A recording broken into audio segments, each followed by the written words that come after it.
کمتر از 2 ماه تا معرفی iOS 19 باقی مونده و بالاخره ویدیوی لیک شده از مشخصات ظاهری و یه سری تغییرات روی iOS 19 منتشر شده.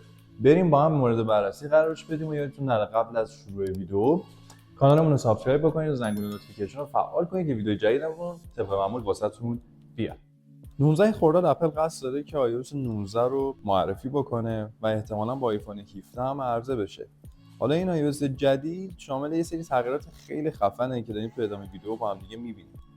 تغییرات ایجاد شده روی آیکون، رابط کاربری و همچنین یک سری جا مثلا مسیج که خب خیلی سازگاری بیشتری با هوش مصنوعی داره و میتونید سرچ راحت‌تری رو داشته باشید. همچنین تو بخش کامرا هم ما یک سری تغییرات رو داریم که یک رابط کاربری خیلی راحت‌تر و روون‌تر داره و کلاً منو و رابط کاربری iOS جدید خیلی شباهت زیادی به ویژن OS داره.